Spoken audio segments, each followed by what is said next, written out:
Hello, everybody, and welcome to another edition of the Tougies Take Podcast. With us, the guys, the fellas, the glasses. For those of you watching on the video portion, of course, on the Tougies Take Podcast YouTube channel. It's my channel. You'd think I'd know how to say it. It is Tougie, joined alongside Sin for the Win Binoculars and Endo Mill. Sid, it's good to have you back. Of course, it's a shame you got to miss every other Tuesday, but it almost makes when you're here feel like a special occasion. Yeah, it's great. You got to make the people wait. You know, that's my motto or something. That's my motto or something. Tremendous. Well, again, it is good to have both of you here. It is good for the three of us to be here. It is good as well for us to mention right out of the gates that we have a lot to talk about on today's show because normally Sin misses these shows. When a lot of stuff happens in a 3 to 4 day span, normally it's the show that Sin has to miss. So I'm so glad that Sin is here. So we're going to get right down to business. No viewer questions today.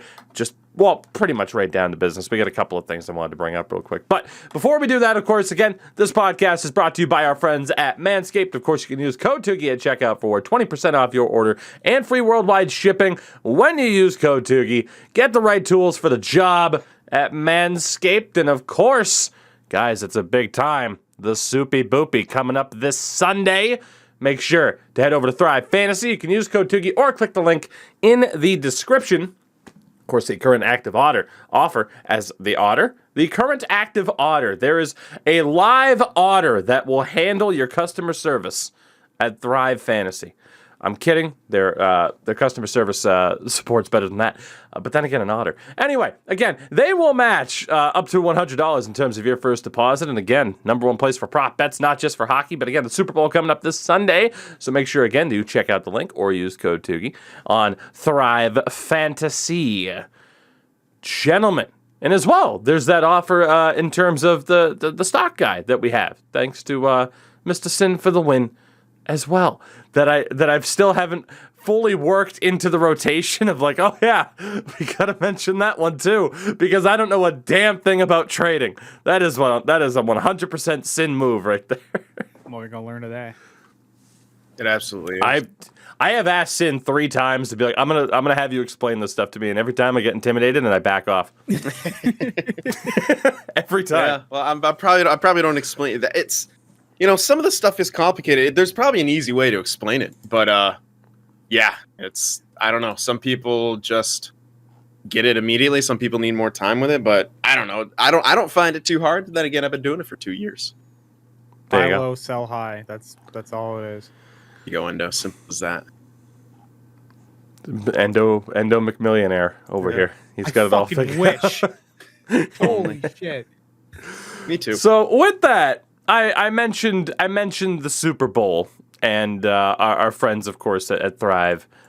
But I wanted to talk about this because, of course, we've talked about football every once in a while. Again, the Super Bowl is this Sunday. Rams and Bengals.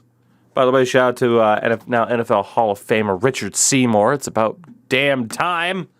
Patriots legend. But Super Bowl coming up. We got to go for it. Again, I think we talked about it before. I'm not upset regardless of who wins this, for the sole purpose of it's either the Bengals finally win something or Matt Stafford finally wins something. And in talking with Deke Slayer, noted Michigan boy, I mean, I kind of want to go with Matt Stafford, but the final picks for the Super Bowl, Bengals or Rams. I'm going to go with the Rams to win it, and we'll see if either of us or any of us can be as big of a jinx as Tim the Tap Man will end up being. Yeah, that's a tough one. Man, I want the Bengals to win. I just worry about how often Joe Burrow's been sacked. And, he's going to have some nerves in the Super Bowl. Any of those sacks, if they lead to fumbles, it could get bad. But Joe Burrow is a strong, mentally tough dude. So, shit, I don't know. Again, it's such a hard prediction because, who the hell, in my opinion, there's no real favorite going in. These are two teams that probably no one expected to be in the Super Bowl. And yet, here they are. But I'll go ahead and pick the Bengals because that's who I want to win. I have no clue how right I'll be, but that's who I want to win. Well, off of our playoff predictions in the past, Endo Mills, the winner of the Super Bowl, who's it going to be? Gonna be the Bengals because Joe Burrow has like 8 fucking nicknames. I'm looking at his nicknames right now. It's like Joe Shiesty, Joe Cool, Joey Franchise, Joe Burr, and Jackpot Joey, Joe Chill, Jackpot Smoking Joe. Joey. Hey, Joe Chill, though. I like that. That's a good one. Smoking Joe. What a fucking name. Oh, no, it was Tiger King. Yeah, because Bengals. That's the best There one. you go. Now, realistically, everybody, I kind of mentioned that we had talked about this before, but I needed a way to bring up the NFL. Why? To talk about how canceled Aaron Rodgers was. NFL MVP canceled. He's canceled. He's never allowed to win anything again, but he won the MVP. Oh, it's almost like the people who complain about cancel culture are stupid. Send your take, considering he is the quarterback of your favorite football team. Yeah, he's the MVP. Yeah, I mean, I'm with you. People who bitch about cancel culture are just literally projecting because every time they see something they don't want, they want to get rid of it. Tennessee, book burning. The fuck? Book banning in schools. What do you think that is? Like, it's projection. So yeah, like you can't like the people who cry about being canceled and censored. They're just pissed that people aren't agreeing with their message. That's it. That's literally it. They're just pissed that they're not getting their way, essentially. And sorry to be blunt about it, but that's pretty much how it is. If you look deep into who those people are, their mentality, how they act all the rest of the time, that's it. And a happier note outside of football, I had to do it. We got to witness this week at the Nintendo kind of conference that they always do. They unveiled some new games. Nintendo Direct. Nintendo Direct. I couldn't think of the word. Thank you very much. Number one, they announced the new Fire Emblem, which is awesome because I played that last Fire Emblem on stream and had more fun than I thought I could ever have. Just the idea. It was basically like Harry Potter the game, except you could kind of hit on your teachers. It was Japan. Hey, yo. Japan. That's what Fire Emblem is, man. I thought it was like a turn-based strategy game. It is, which is the best part. Turns on them Man, it must have changed a lot since the one I saw on I- GameCube, because my buddies would play it, and it looked like kind of like a war game where you had like Marth and dudes with swords and shit. That's Isn't still that- a thing. I highly encourage you to check out Fire Emblem Three Houses if it ever becomes discounted on Switch. It's a phenomenal Did you game. say Fire Emblem Threehausen? Three Houses. Oh, although Danhausen? Three-Housen would be incredible. Was Danhausen Someone's in been on this? a real Danhausen kick lately. Good gracious, I can't help it. The man is amazing. The Mario Kart DLC, which I'm glad to know they're going full GTA 5, and it's just like, yeah, let's just keep pumping out content for this one because it keeps selling. Smart move. And then Mario Strikers. That's right, baby. Mario fucking Strikers. Let's go. Sorry. Davos is The reaction from our good friend, Mr. Davos Cast.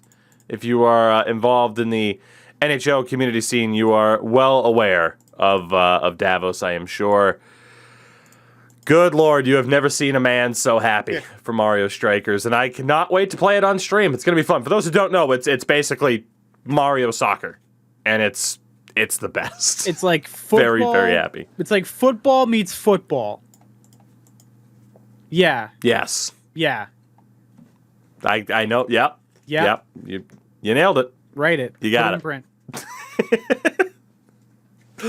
So, very much excited for the Super Bowl here. Number one, because the girlfriend knocks it out of the park with like the little hors d'oeuvre setup. Like basically, Nice. I'm gonna eat well on Sunday and watch some good football, I hope. And then the Nintendo Switch is still an A-grade console and one that you can actually find in stores. Good luck. Okay, the update. I have seen Xbox Series S's in stores. I have never seen an X or a PS5 crazy. in the wild. Either of you two. Have you have you seen one of those two I consoles don't in the go wild? out too much, but no, I know it took fucking forever for me to just order one online because I refused to pay a scalper. I got lucky one day. I must have like got onto the site like as soon as they refreshed their inventory and ordered one straight away, but I couldn't believe it. Like a year down the road, it was still impossible to find. Like, how is that even a thing? Yeah, I mean, one of these days. The good thing is, like, there's nothing available on the PS5 right now, aside from, like, Returnal. So I don't feel like I'm missing out that much. But, man, God of War is supposed to come out this year, and I'm gonna have to call in some favors or figure out some way, because, my God, if I can't play that game at launch, I am going to cry. It's gonna be awful. With that, gentlemen, let's get into talking about some hockey. That's what we're known for here, primarily as a hockey podcast. But again, we talk about everything, or most things at the very least.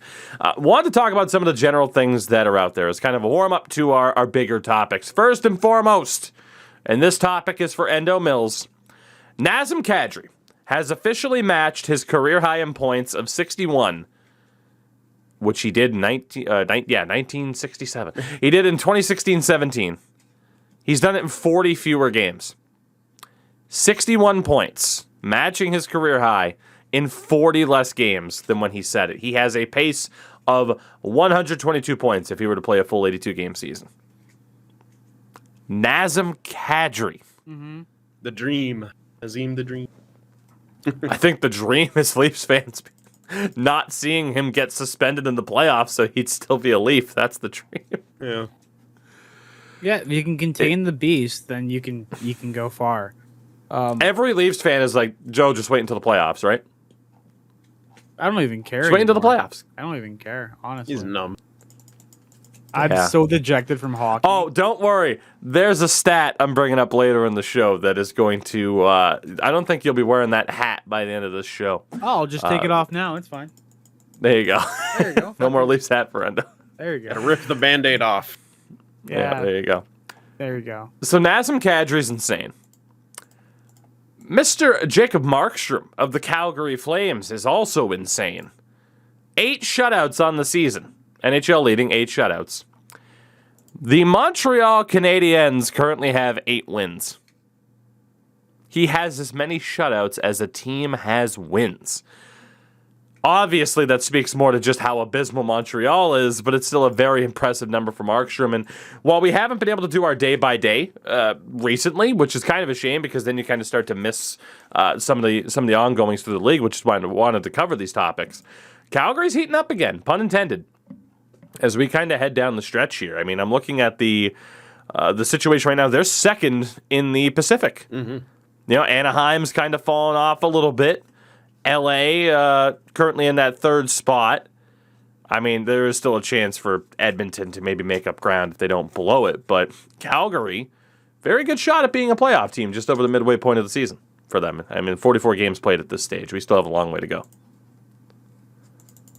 Yeah. We will continue to praise Calgary. I know, it's just one of those things where it's just like, hey, Markstrom's good. I know, I can't really leave it too open for you guys to be like, yeah, huh?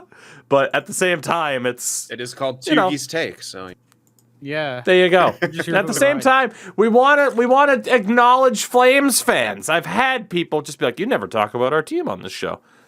We try. We try. I'm trying to think of a team we don't actually talk about. I feel like we don't talk about the Preds or the Wild. Oh, we'll be talking about Minnesota in a little bit. Don't you worry about that.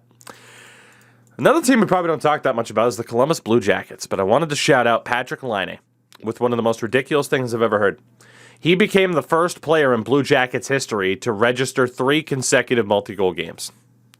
I can't decide Now- if that's super, super impressive or mundane, because it seems like it could be like very impressive amongst teams to have a guy, but also like because scoring a multi-goal games is pretty tough, especially 3 in a row. But then also there's been so many good goal scorers where I don't know how many. Yeah, like my thought behind this is it's like, man, the Blue Jackets have been around for a long time. 20 years, 21 years. They were founded, I think technically, yeah, they started in 2000.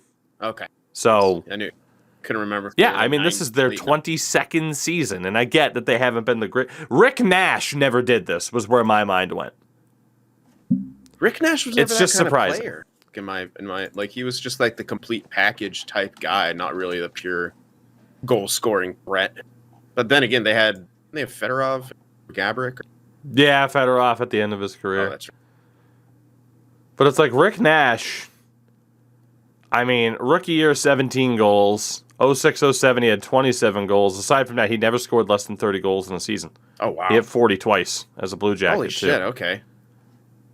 So, yeah, that was my first thought, is like what Lainey is doing is incredible. And alongside Nazem Kadri, Patrick Laine has now tied his point total from last season in 21 fewer games. So last year, between Winnipeg and Columbus, he had 12 goals, 12 assists in 46 games. Now he's done the same thing in 25 games. Good for him. So, 24 points in 25 games for Laine this year. It's been a rough year for him, though. Obviously, he's had the injury trouble. His father passed away towards the end of last year.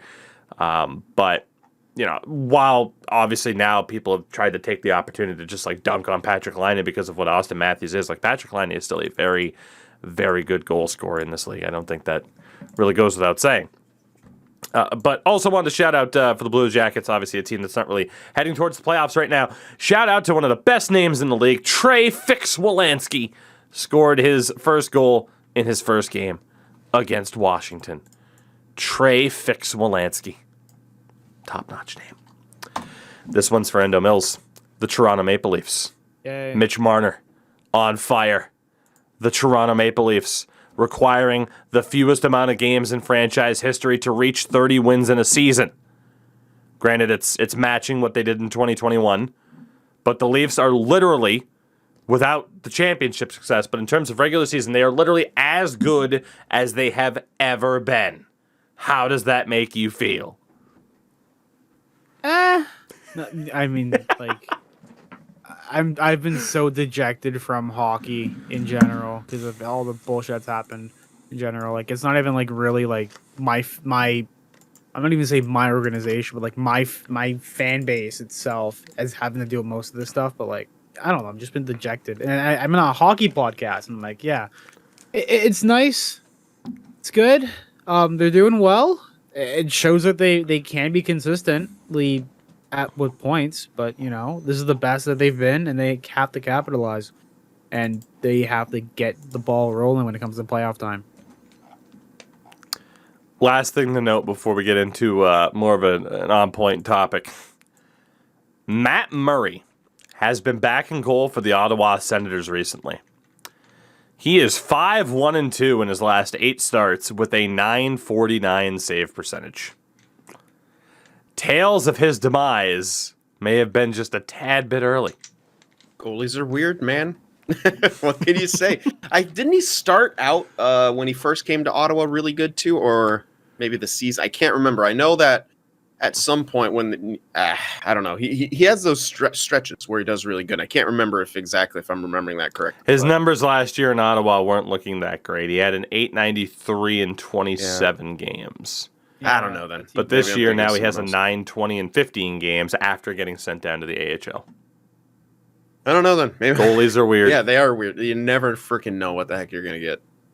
I think he got sent down, and he realized how bad it was down there with Belleville, and he wanted get me the hell out of here. Yeah, get me out, please. Just turns it on. Get me the hell out of here. So, yeah, good stuff across the league there. Again, some of the things that we might have been able to notice with our day-by-day format that we can't quite point out as often, but hey, wanted to point it out here. So with that, we're going to move ahead towards some of our other more on-point discussions. We're going to start off with the Olympics, specifically women's hockey at the Olympics, as they are already in their quarterfinal stage. Canada defeated Sweden 11-0. Yeah. Outrageous, as the U.S. also beat the Czechs 4-1. It was 4 unanswered goals for the U.S. Now, Canada will play the winner of Russia and Switzerland, and the U.S. will play the winner of Finland and Japan.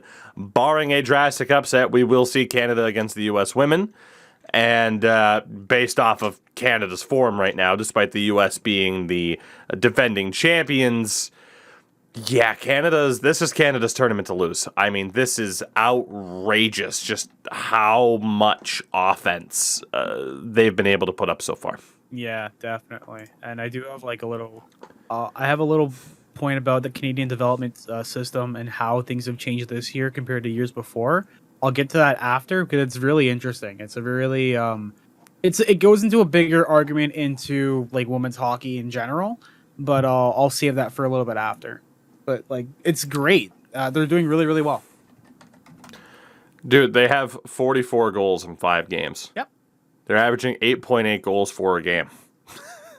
I mean, my God, it's just they are on such a different level. And then on the men's side of things, worth noting for the women's team, they actually upset Czechia 3-2 for their first ever Olympic win. And then the men's team for Denmark as well also beat the Czechs for a 2-1 win for their first Olympic win. So shout out to Denmark making improvements. But on the men's side of things, obviously the tournament started a little bit later. The U.S. and Canadian teams both won their opening match. The U.S. beat China 8-0. Canada over Germany 5-1. Endo, I'll let you give your thoughts for the Canadian side, but for the U.S. side, the big thing to note is that granted, it was China, but the big thing to note is that Sean Farrell is ungoddamn believable. He's a Montreal Canadiens fourth-round pick in 2020. He looked outrageous in this game. He's over a point per game right now for Harvard, too, in the NCAA. The hype level surrounding this guy is going to skyrocket after this tournament. I think it's already skyrocketed because a lot of people are like, who the hell is that? Now all of a sudden you hear the name Sean Farrell. It's like, oh yeah, the guy from the Olympics. Yeah, unfortunately he's not from Quebec, so he'll be dealt. Nope, he's a Massachusetts guy. Yeah, he'll be dealt, to a team. That can't, they got to have a good balance. They need some francophones in that locker. Well, I mean, hey, we'll be talking about the Habs here in a little bit too. Endo Mills, did you catch the Canadian game? If you didn't, welcome to America because you're about to get booted out. That's okay. I caught a little bit of the Canada game. I mostly caught a good one of the guys from the hockey writers, the hockey news. Sorry, his tweets of images of the game itself because he can't show the case of the game, and he just put little doodle drawings of it. I think it's Stephen Ellis. And I caught it from there. Good friend of the show, Mr. Stephen Ellis. Can't show the game. Very good friend of the show. Because of licensing thing, and NBC's freaking out because their coverage is, or I don't know. Is that a licensing thing? Why you couldn't show it? Probably. Also, Okay. The Olympics are very strict. The Olympics are very, very strict when it comes to DMCA stuff. So anytime you put a clip on there, they can take it off unless you. No wonder really I haven't have seen the any rights for it. highlights. I mean, granted, I'm not fucking on Twitter much anymore, but yeah. I was like, there's no highlights of the Olympics. Yeah. Is it even going on? Is NBC even promoting it? You do have to kind of go out of your way. That's so in dumb. terms of highlights, it's tough. YouTube really is the best spot for it. That's kind of crazy. And I heard that I was seeing some whispers that NBC is actually kind of pissing and moaning that people aren't watching it, and I'm just like, bro, honestly, as a casual viewer who doesn't seek out the Olympics, I've learned no way of how to easily access it, whether by stream, whether by snippets, highlights. It's kind of crazy. How is NBC even promoting it? Because I haven't heard much. Watch 8 o'clock prime time every night on NBC. That's basically it. So now there was one down note that's kind of tied into the Olympics that's actually somewhat breaking news that I cannot speak on all that much. But Katie Strang, who again has been one of the key reporters in the hockey world alongside Rick Westhead over the past year or so, is where her name has really started to get out there a lot more.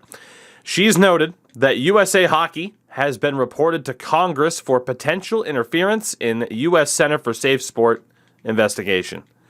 So basically how that sums up, For the Reed Boucher? there is shady shit potentially going on with USA Hockey. The idea is essentially, and I'll read this top. It's a free article for everyone to read.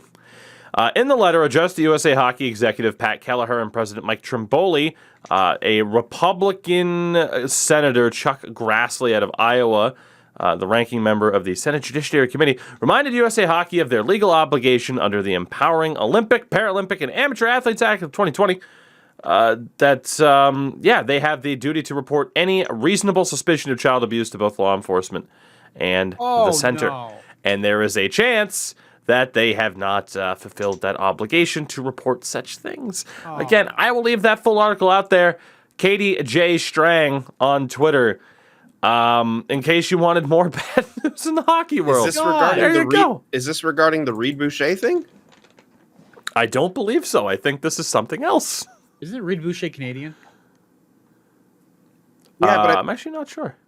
He's I don't know. American born. So, yeah, okay, another part of the article is USA Hockey's come under scrutiny for how it handled allegations of sexual misconduct. Former USA President Jim Smith was investigated by the Center for Safe Sport because of allegations he mishandled claims of sexual abuse involving former prominent Chicago area youth and college hockey coach, some douchebag that I will not name. The matter was closed by Safe Sport, but Smith later announced he would not seek re-election, referencing these allegations and telling members of the need to be totally united moving forward. So basically, there's just as tiring as it can be, right? Because with the Chicago hockey team, we heard about what happened with Rockford and their coach getting fired. Basically, we keep lifting up stones and finding the seedy, scummy underbelly that is a part of the hockey world.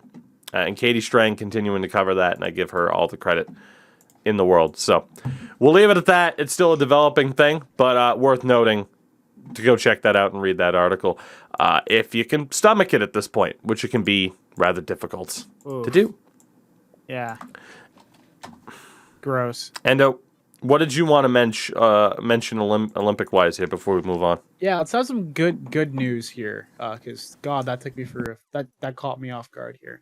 So I wanted to talk about the development of the Canadian women's national team, and they've absolutely kicked the doors down and dominated so far in this tournament, and in the Olympics. Sorry.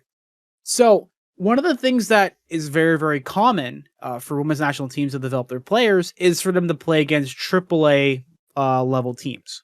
It's very common in the women's hockey space. Now, Hockey Canada decided this year to try something a little different, and they immediately went to Junior A. Like, immediately went to go play Junior A teams over in the Western Canada. So they went to go play Alberta and BC. This is an article I'm reading from CB24 Sport, CP24.com. Basically news here in Canada. So one of the things though was it's a big jump because AAA and Junior A is like you're basically playing with guys who are basically on the cusp of making into professional hockey. They did not do well. They did very, very bad. I think they played 5 games and they were swept and outscored 30-2. Now, a lot of at first you realize that and you're like, oh damn, like they need a lot more work. And then it makes you think that a player like Marie-Philippe Poulin is on par with like someone who's basically still living with their parents playing hockey. And that begins the whole detracting hockey and saying women's hockey shouldn't be getting paid and all that. The one thing I do want to mention on that as well is that women's hockey is still a brand new concept, especially being accepted not only just here in North America, but worldwide.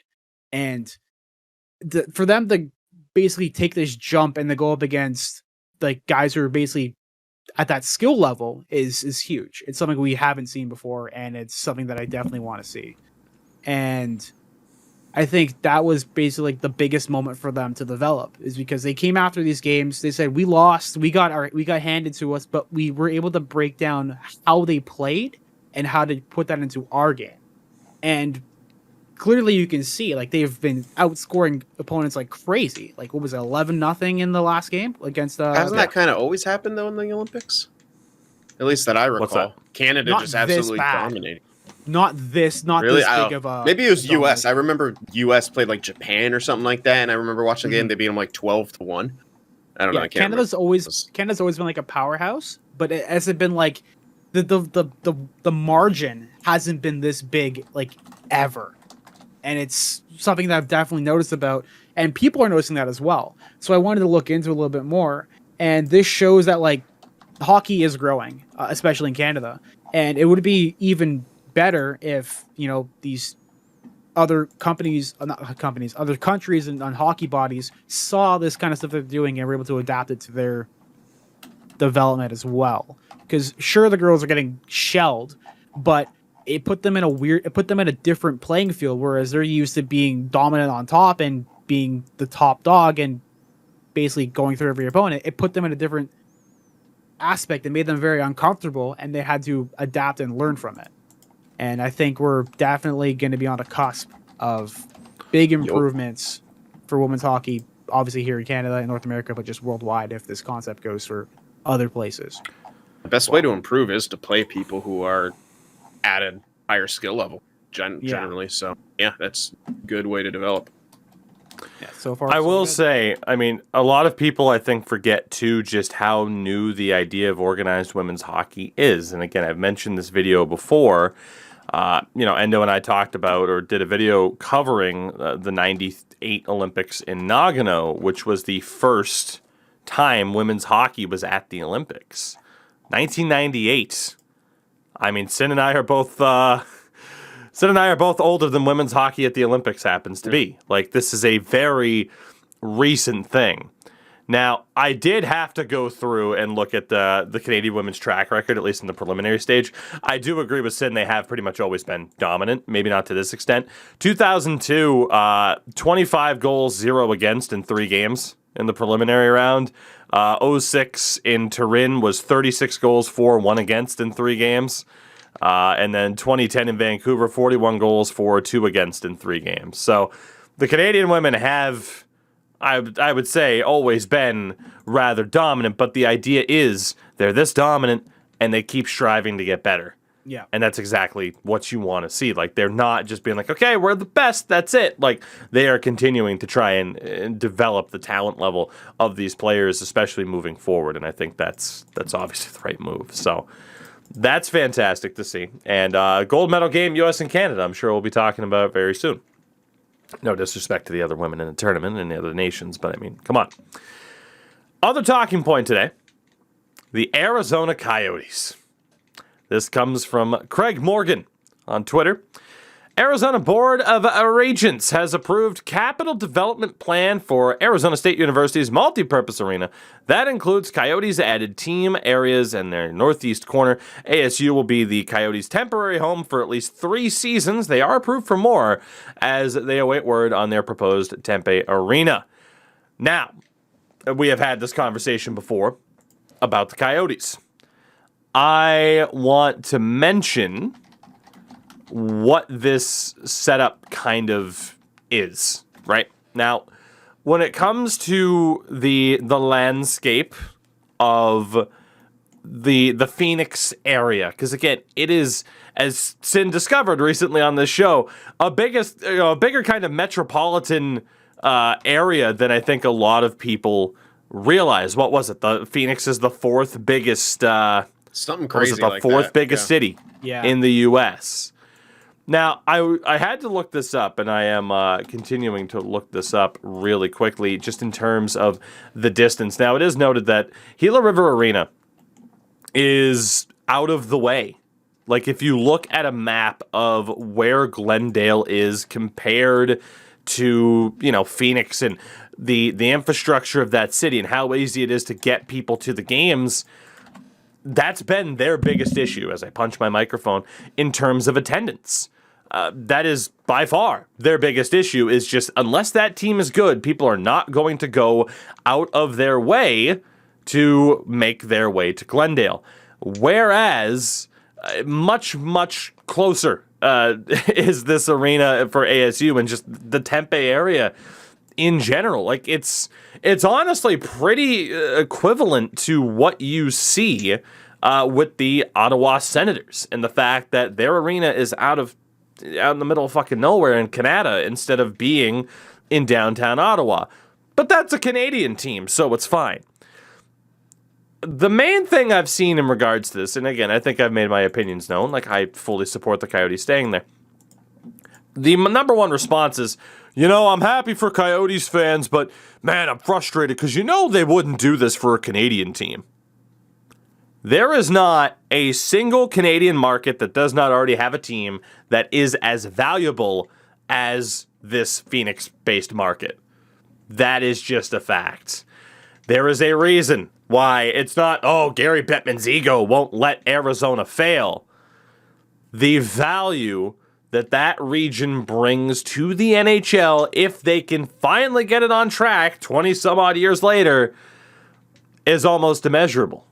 Like, if they can get that infrastructure there for the Coyotes to finally have that stability that they've really never had, to have their arena in a solid place, it's going to be such a gigantic moneymaker for the NHL. It just is. It is not a matter of, oh, the fans don't support that team in the market. Again, I will say this every time.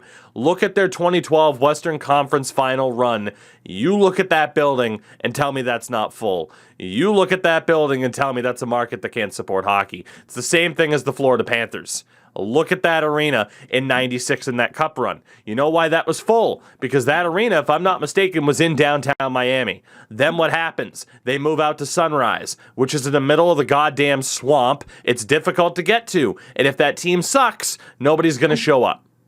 It's the same damn thing. It is about these teams getting the proper infrastructure. Now, again, for Florida, you could argue, well, they at least have Tampa. But again, just the size difference between the likes of a Tampa or a Miami compared to the Phoenix area, it's astronomical. I am all in favor of the Coyotes staying. I don't think it's embarrassing for the league if they're playing in front of 5,000 people, because at the end of the day, what looks better, a packed arena of 5,000 or a 20,000 seat arena that has 7,000 people in it, like the Buffalo Sabres right now? But again, and I've said this on this show too, for the Buffalo Sabres, they're not going to games for a noble cause, and they're affected. So many Sabres fans are Canadian, and there's the border restrictions, and they're not good. Excuse. But when it comes to the Coyotes and any logical excuse, no, just move them. It's nonsense. It's bullshit. I'm sick of it. Where's the Rant line? over. Full stop. Yeah. Wow. I'm just excited to see all the fucking college kids at the game getting shit-faced and just trying to storm the ice after the Coyotes win. Won't happen too often yet, but just wait, man. Like, yeah, that's why I'm on.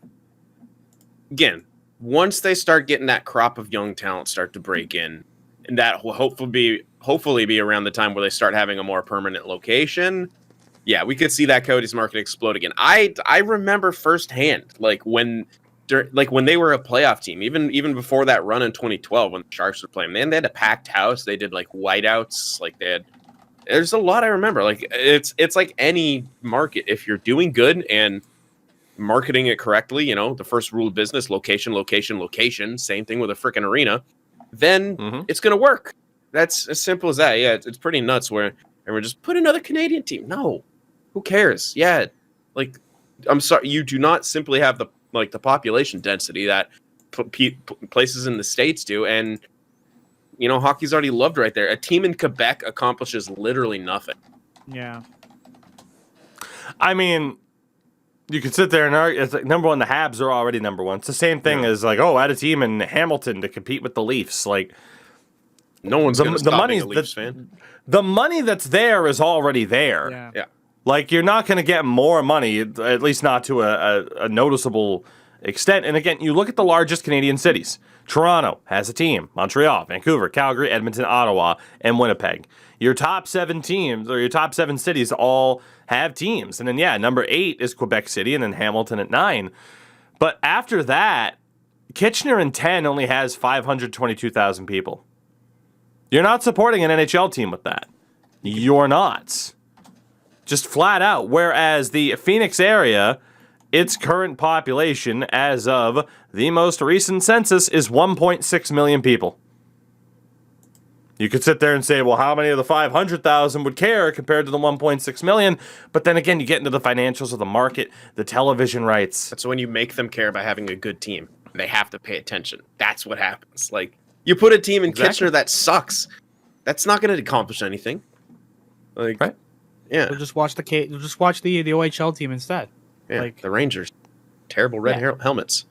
Yeah, I don't like the idea of Hamilton having a hockey team because I just don't think they're gonna have, like you said, they'll have enough people or have enough support.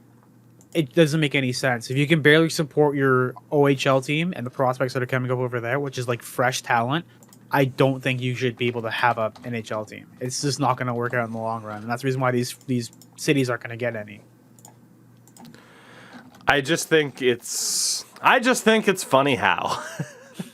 But no, I just don't. I'm just sick of it. They're only going to be playing in front of 5,000 people. Junior teams get more.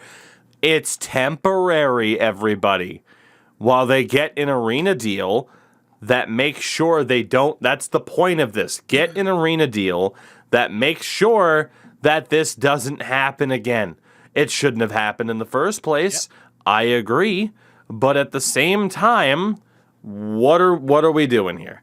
Like, again, I'm over this fake outrage discourse over the Coyotes. I'm just completely over it.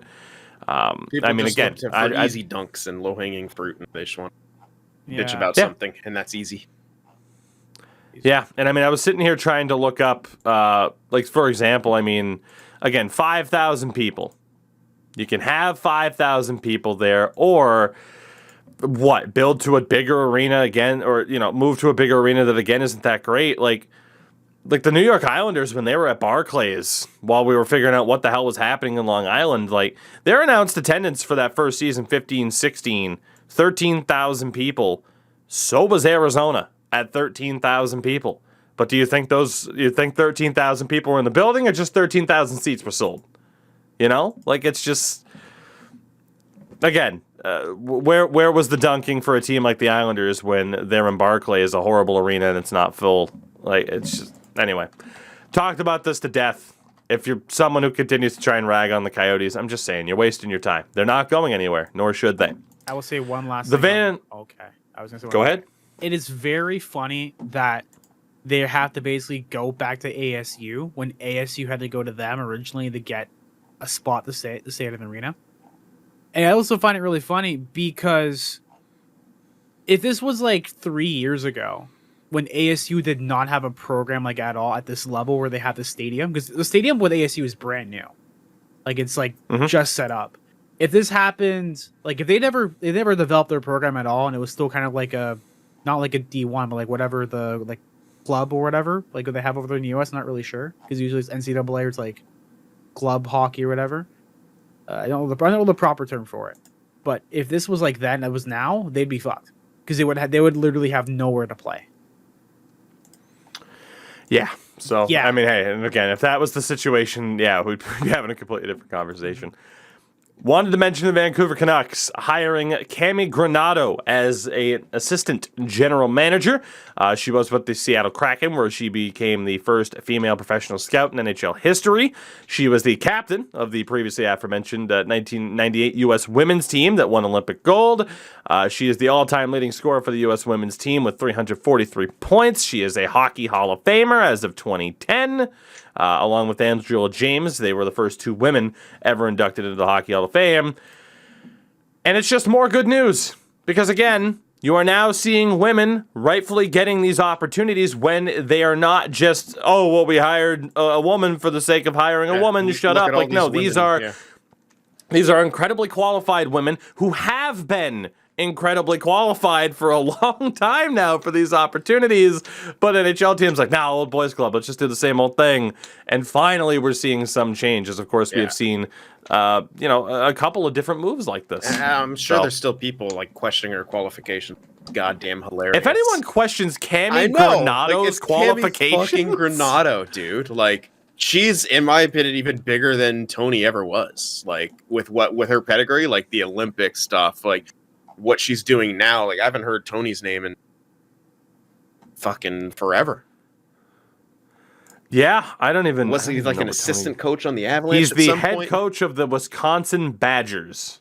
Yeah. Is Tony Granado? There you go. Which, I mean, hey, shit. You can't sit there and be like, Tony Granado's the head coach. Like, fuck, of course, why wouldn't Tony Granado be a head coach of a college level team? Again, he was a pretty damn good NHLer. But. Like, again, about time anyone were to question whether or not, like, did Cami Granado get the job just because, like, talking about one of the most knowledgeable people in terms of the sport. And I really do like what the Canucks have done so far, what Jim Rutherford's done. Again, hiring the first Swedish head coach in history. You bring in Cami Granado as an AGM.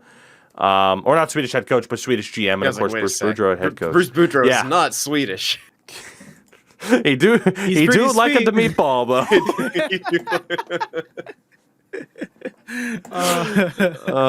The man is a meatball. God.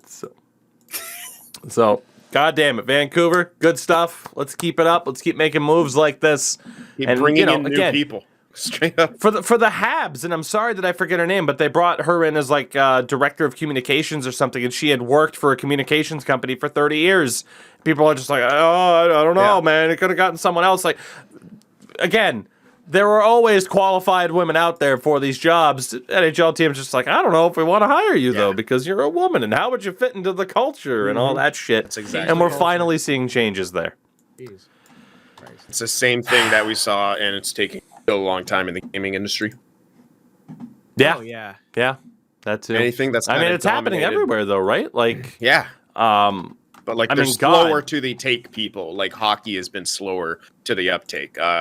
Gaming has been slower to the uptake because it's been so heavily gatekept by people, by fragile ass dudes who are afraid, who think they're fucking special because they do something, and think this thing they give this higher meaning to it. Like people treat hockey culture as this higher fucking power that is like. Same with gaming. above all else, Exactly. how dare you try to mess with it? And the same people do that have done that with like gaming and whatnot. And like, oh, it's the Yeah. man's escape. Shut the fuck up. It's a goddamn game.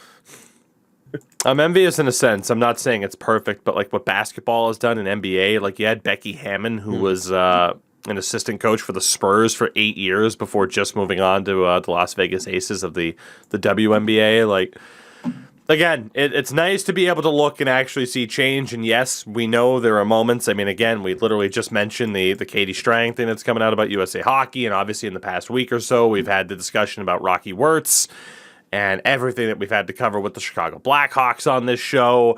And yeah, Reed Boucher's name was mentioned here. Like, obviously, there's still a long way to go. But you do have some positives there that can help kind of outshine a lot of the negatives that, again, changes are being made. Speaking of the negative, boys, the Edmonton Oilers. Finally,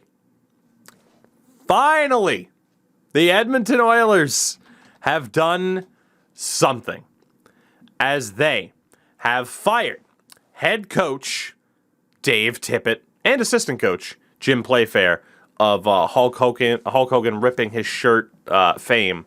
Again, still the best clip of all time, Jim Playfair when he was a junior level coach. Look it up. It's they fantastic. got rid of Jim Playfair as well? Yes. Father of, Letterkenny star Dylan Playfair? I do believe so, yes. That's a name that would always unfortunate. pop up in franchise mode for me at drafts. That would be the reason. Oh, man. So Dave Tippett is fired. This is big enough news in and of itself, but then there's some other details to this. Connor McDavid will now have his fourth coach in 6 seasons.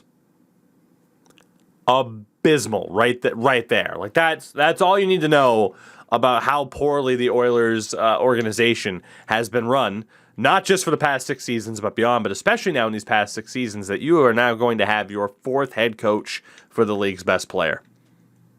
Absolutely horrific. The other 3 coaches, Todd McClellan, of course, of Sharks fame, went 123, 119, and 24 in the regular season, was 7-6 in the playoffs. Ken Hitchcock, who coached less than 26, 28, and 8 in the regular season. And then Dave Tippett had a 95, 62, and 14 regular season record, but was 1-7 in the playoffs. Again, this while having Connor McDavid and, of course, not to mention Leon Draisaitl on your team. Absolutely horrific. We talked about it to death. It's hard to coach your way out of a horrible cap situation. And that's what it is. They're in a horrible, terrible, terrible cap situation because they've made terrible trades and signings. It has nothing to do with McDavid or Draisaitl. As the media is trying to, frame it as, it's that, clearly Connor McDavid isn't listening. They brought in this great defensive coach. Why isn't he playing better? Connor McDavid, if McCoachKiller. Yeah. If Connor you have Connor McDavid McDavid, driveway. Stop. You need to get a coach to fit his play style and build the team around him. Yes, everyone should play a little bit of two-way, but people trying to act like, oh, he should skate fast, back checking. The man carries your team kicking and screaming into contention every year. Show a little fucking respect. Like, it's insane that you now want him to also be a Patrice Bergeron when he's already essentially the next Gretzky or Lemieux. He's already doing that. And you want him to also do that. Like, you expect the fucking world out of this guy. You're already getting the universe. It's insane. You need a coach around him. Like, again, it's not the issue.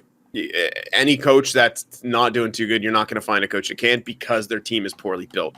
And the media will not ever go after management because they want that access. Mm-hmm. That's all. 100%. And that's why you're seeing the articles now about, Connor McDavid and his responsibility behind this move. So, and we saw that. That's exactly where I was going. And again, that's why it's always the players that are pissy. It's the players' fault. It's not management. We can't risk our access and our relationship with these teams. We gotta smooch and we gotta schmooze. It's ridiculous. And this is again like player making millions, the ownership making billions. Oh yeah, at the same time, it's like shit. Why give a damn if you're still making money? Which is, again, the dumbest thing you could possibly think of, because you could make even more money by marketing Stanley Cup champion Oilers, but I digress. In terms of this team and where they're currently at, I mean, you could make the argument that, hey, it's not necessarily Dave Tippett's fault, but again, he wasn't a great coach. He wasn't a great coach. I think every Oilers fan can tell you that. He might not have been the direct problem. Ken Holland is a completely washed-up general manager. End of story.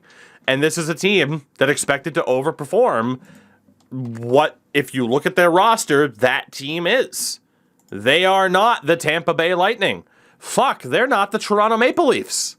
They're not. They never have been.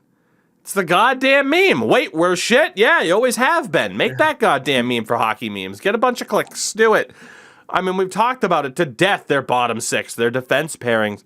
It's the same shit. Yep. And now you have Jay Woodcroft taking over as the interim head coach. He has been coaching the AHL's Bakersfield Condors for the past 4 seasons. Was a former assistant coach with the Oilers, former assistant coach with the Sharks back in the day. Started off as a video coach with the Red Wings back in 2005. I was wondering why the fuck I recognize that name. I was like, why do I recognize that name? Yeah, he was with the Sharks from 2008 to 2015 before he switched over to Edmonton. I think directly with Todd McClellan, actually. I think that timeline lines up, doesn't it? Yeah, because then we got DeBoer and we went to the Cup Finals and lost. That's what DeBoer does. Gets you to the Cup Finals, loses, and then 2 years later he's gone. So Woodcroft's an interesting one. He's not the oldest guy in the world. I mean, he's 45 years old. Has a Stanley Cup with his time as a Red Wing. Assistant coach now, replacing Jim Playfair, is former NHLer Dave Manson, who has also been around the block. He was an assistant coach as well in Bakersfield behind Woodcroft. So we'll see. Again, we said, for the love of God, you got to change something. That team's still not great on paper, but in theory, you should have the pieces for them to perform above the sum of their parts because of the high-level talent on that squad. But I still don't know, right? And I mentioned the standings earlier, and the Edmonton Oilers right now are, let's take a look, at 44 games, they have 49 points. The second wild card spot belongs to Anaheim, who have 55 points in 48 games. So the Oilers have 4 games at hand, but are 6 points back in the Anaheim Ducks for the second wildcard spot right now. It is not an insurmountable lead with half a season to go for them to get back into the playoffs. I'm just surprised. So, I mean, hey, better late than never in terms of the change, but... Sorry. To cut you no, that's fine. I was just trying to throw in some shade. I thought I had a good breaking point to do that. I was just saying, I'm surprised Evander Kane didn't completely fix their situation. I was told he would. Okay, I was told he would. Let's play the how many points does Evander Kane? He probably has a decent. I mean, he's on a team with McDavid and Draisaitl. I would be shocked if he's not per game. You got 4 points in 5 games for Evander Kane. Yeah, I mean, point per game almost. Yeah. There's on a line with Draisaitl and 16 points in 44 games. Kyler Yamamoto. They've lost twice. I don't even remember. It's just insanity that this is a team that can run McDavid, Draisaitl, Nugent Hopkins. And right now they're not in the playoff spot halfway through a season. It's unacceptable. And I hope for Oilers fans, you miss the playoffs. I think that's the best thing that can happen to you. Because if you miss the playoffs, I would like to think that Ken Holland would get fired. Maybe I'm wrong. Maybe he's secure no matter what. But the best thing right now that could happen to the Edmonton Oilers is that Ken Holland gets fired. Period. He's absolutely past his fucking expiration date as an NHL GM. There is no question. He was already flirting with that idea in Detroit, signing Justin Abdelkader, signing Jonathan Ericsson. He is past his expiration date. And you can sit there and be like, well, this move wasn't so bad. It's literally the example of like, oh, this one's not so bad. You know the SpongeBob meme with Gary and it's like or with Patrick and like he was having to change diapers, like it was the episode where they adopted something, and it's just clam. Open the fridge, open the window. It's just a pile of shit. That is Ken Holland's tenure with the Edmonton Oilers. It is literally that meme. Yeah. Like I don't get how you get another GM job after some of those contract signings. You're friends with Wayne pretty Gretzky. nuts. You're friends with Wayne Gretzky. There you go. Well, Bam. but is Wayne even indirectly involved with the team anymore? Like the dude's on He TNT. was at the I think he left to take the TNT job, right? Yeah, he saw that trash fire the organization was. He's like, yeah, I'm gonna go talk about hockey with Biz. I'm gonna go do that. Like it's that's that Again, organization. paying That's great. Duncan Keith 5.5 this year and next. Tyson Barrie at 4.5 isn't brutal, but he can't play defense. Yep. Cody Ceci at 3.25 Can't play for 3 defense. more years after this. God, man. Wait, it was a 4-year God. deal on CC? Yeah. Oh my, that's even, I was like, for some reason I was like, yeah, 3 by 3.5. That makes sense. That's something I would do. Yeah, and again, he's not the worst defenseman on that team, but I mean, that's not saying a lot. Every defenseman on that team is dog shit. They traded one of their best. aside from Darnell Nurse and Evan Bouchard, but Bouchard's still 21, so Hey, as good Ethan as he's Bear been. would help that team. Oh wouldn't yeah. he? How good would Ethan Bear look right now?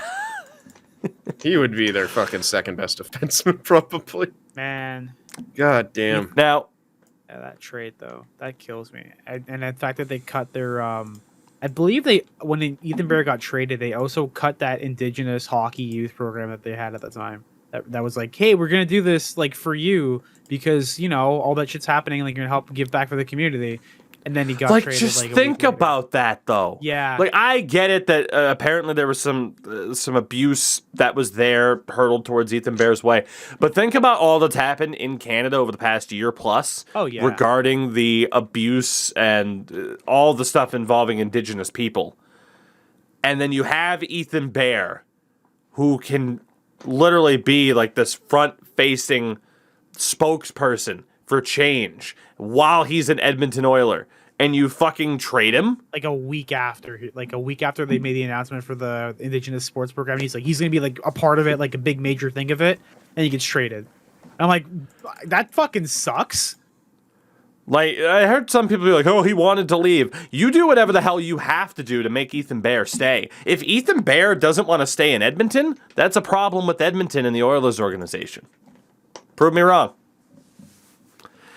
Speaking of problems in Canadian organizations, now I want to mention this because we talked about the Oilers firing a head coach. We get to talk about Montreal next. But this is from Locked On Senators on Twitter. DJ Smith is now the longest-serving head coach in Canada. He's been the bench boss for 169 games since leaving the Toronto Maple Leafs, and he Nice. still hasn't coached a full 82-game season as head coach of the Sens. That is absurd. That is how much turnover and turmoil there has been amongst Canadian teams. But it brings us to the Habs. Head coach Dom Ducharme fired. 23, 46, and 14 in the regular season. He, of course, was 13 and 6 in the playoffs after their cup run. This comes from Cap Friendly. He was in the first year of a 3-year contract with the Habs that paid him roughly $1.7 million a year. The Habs are also still paying Claude Julien $5 million a year until the end of this season. Oof. Next coach, anyone who can speak fucking French, apparently.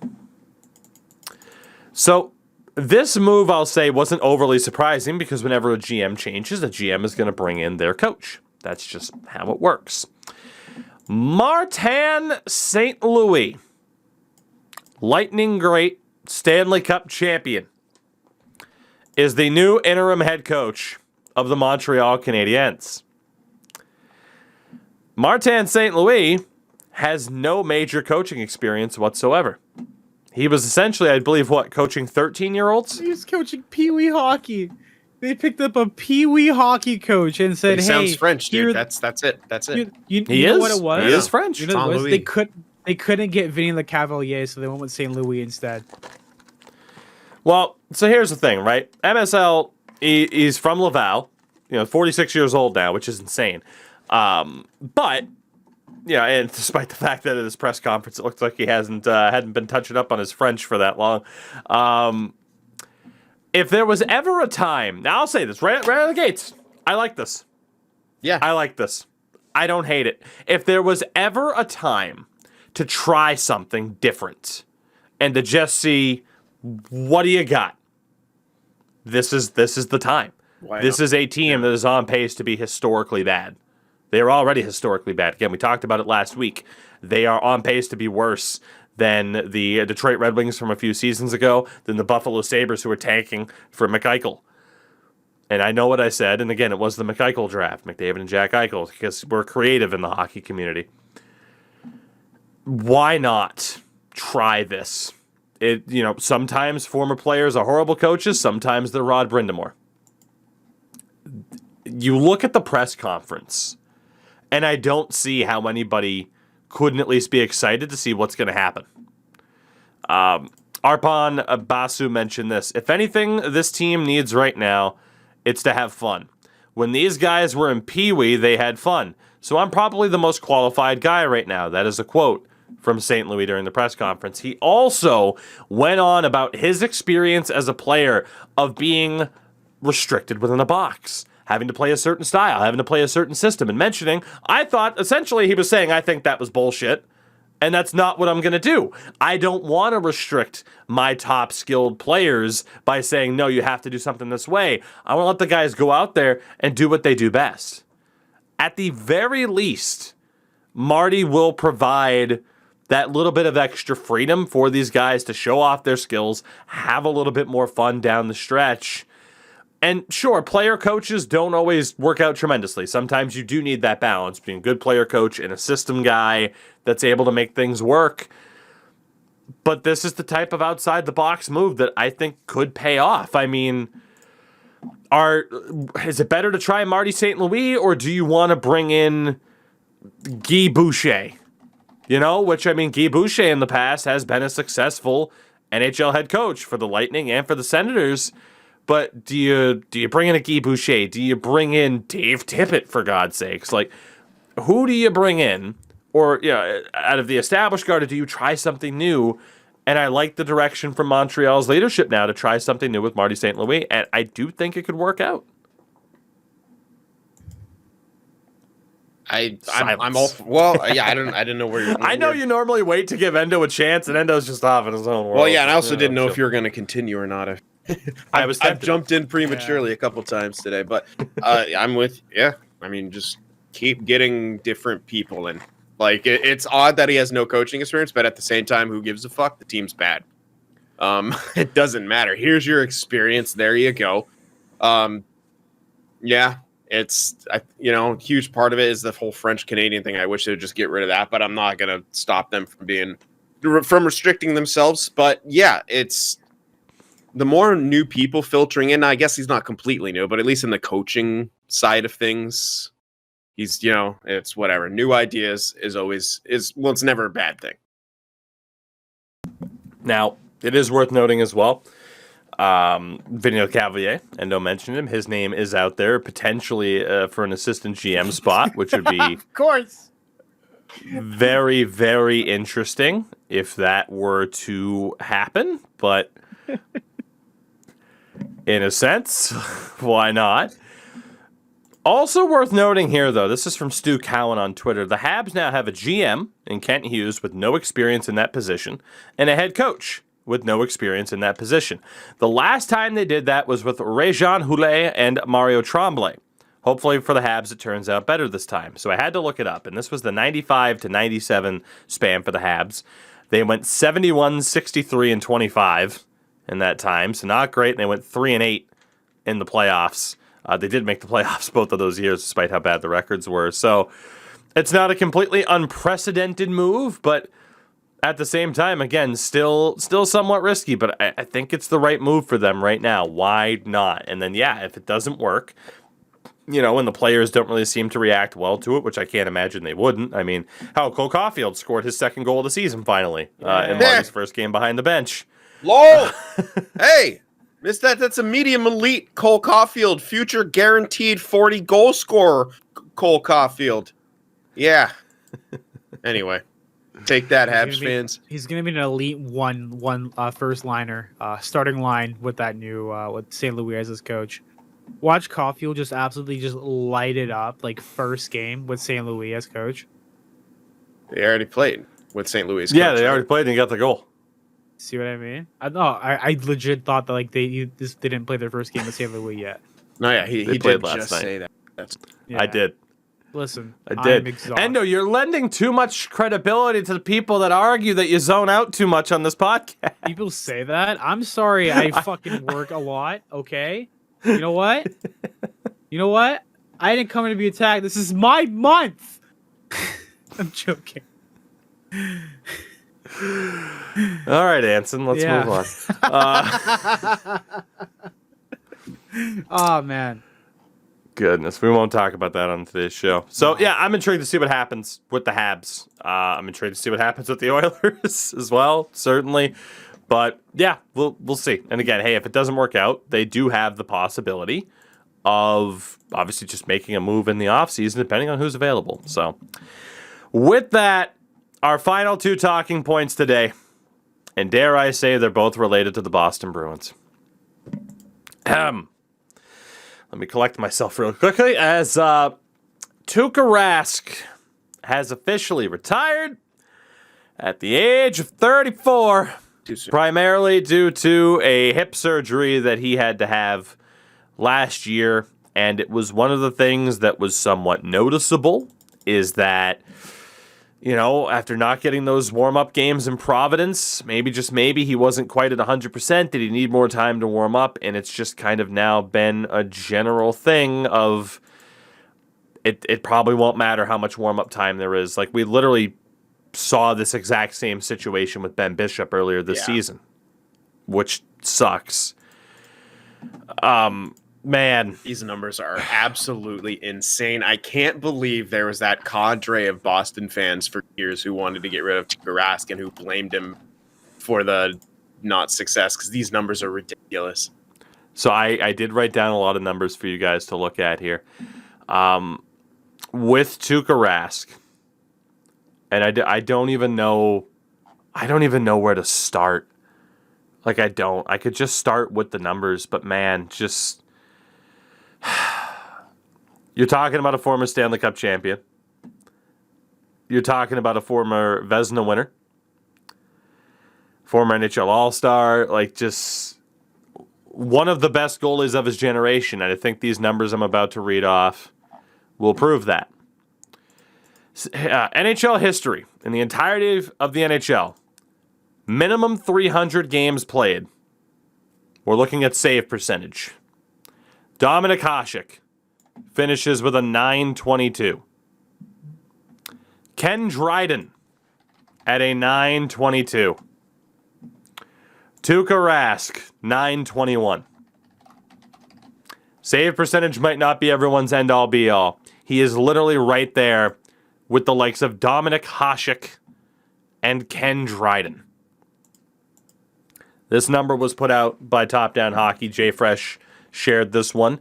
Not everyone prefers this model for goals saved above expected, but we're looking at GSAX leaders from 2007 to 2022, Tuukka Rask's career. Carey Price leads the way at a 118.4, which is insanity. Carey Price, by this definition, literally stopped or robbed 118 shots that should have been goals. Tuukka is second at a 106.8. So Carey at a 118, Tuukka at a 106. The next highest is Freddie Anderson at a 97.3. That is how far above Rask and Price are in that metric above the rest. And Roberto Luongo was at a 95, Bobrovsky a 90, Henrik Lundqvist only at a 90 Question in on that time. Roberto, though, is that like it says from 07 to 22? So basically it would have stopped. Yeah. You know, like when he retired. Okay, yeah. So obviously he was the oldest goalie of the bunch there, but still that's how good Luongo was towards like the back half of his career in a sense. His prime in the back half, he was still that great. Yeah. Tuukka Rask's final rankings in Bruins history. Games played for goaltenders, first. Wins for goaltenders, first with 308. Shutouts, second. And he's not going to catch, I'm pretty sure it's fucking Tiny Thompson that has that record, who played in fucking World War II, for God's sakes. Like, just, hockey was incredibly fucking different back then. Like, you're not going to catch that. Save percentage, he's tied for first all time. Most amount of saves in team history. Goals against average, second. Playoff games played, first. Playoff wins, first. Playoff save percentage, second. He is, for all intents and purposes, the greatest goaltender in Boston Bruins history. And it is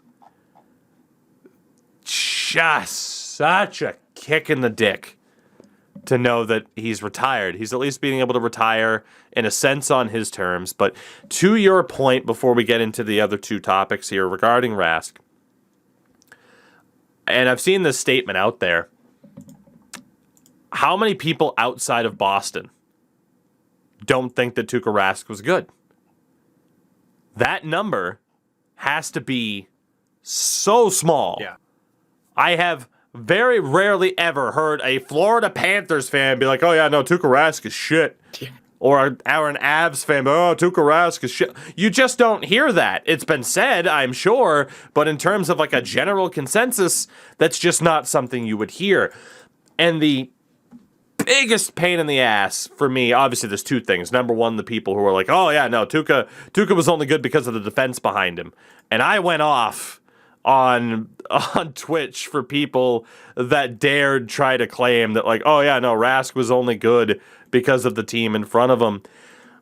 Yes. Was Chara there? Yeah. Was Johnny Boychuk there? Yeah. Adam McQuaid? Sure. You know who else was on those Bruins defensive units while Tuukka Rask was the starter? David Warsofsky, Zach Trotman, Corey Potter, Andre Mazzaros, did I say Matt Bartkowski already? I'll fucking say it again. Matt Bartkowski, Joe Morrow. Like, dude, like, the idea that, like, Tuukka was only good because of the defense. John Michael Lyles was a fucking Bruin. Matt Irwin. Like, where is this narrative that there was always this elite fucking defense? Like, that's not true at all. Like, that does not exist. Miller, baby. I didn't mention Kevin Miller because I love Kevin Miller. I thought Kevin Miller at his time was great. The only time Kevin Miller wasn't great was when the Bruins were trying to force him to be a top pair defenseman with Zdeno Chara, and Kevin Miller was not that. But you move Kevin Miller onto the third pair and let him just truck people. GG's, bravo all day. I liked it. Well, Kevin Miller did score a pretty brilliant, like, a goal that made him look like an offensive defenseman against the Sharks once. It made me laugh so hard. Like, he just went. Bruins defensive defenseman had that ability. The Zdeno Chara spinorama goal against the Florida Panthers comes to mind. Oh, then the Vlasic goal where he fucking scores, and then as he's diving onto the ice on, like, in overtime. I remember that, actually. Unfortunately for Tuukka Rask, as Sin alluded towards, for whatever reason, and we all know the reason, there's a lot of people in the Bruins fandom that never gave Tuukka Rask credit. Said, oh, the Bruins should get rid of him, trade him, get rid of him. Comes down to one thing, obviously, Tim Thomas. Tim Thomas went on this incredible run in 2011 in the aftermath of the Bruins blowing it the years prior. You look back at the 2007-2008 Boston Bruins. What happened with them, you might ask? Well, they blew it to Montreal in round number 1. That is what happened. But people forget that Tim Thomas was the goalie in that series. Interesting. 2008-2009, what happens? The Bruins beat the Montreal Canadiens in a round 1 sweep. And then they play Carolina and lose it in Game 7. Who was the goalie in that playoff run? Oh, it was Tim Thomas. Weird. So then 2009-2010 comes around, and the Bruins beat the Buffalo Sabres in 6 games in round number 1. And then they play the Philadelphia Flyers and get reverse swept. Tuukka Rask was the goaltender for that. He was. And then the next year comes around, the Bruins win the Stanley Cup. Tim Thomas goes on arguably the best goaltending run of all time. There are very, very few players who can possibly rival a .940 save percentage in 25 games. Absurd. But from that moment on, Tuukka Rask isn't good enough. Tim Thomas blew it twice before the Flyers collapse, but because Tim Thomas won in 2011, that is the comparison for Tuukka Rask. And it's bullshit.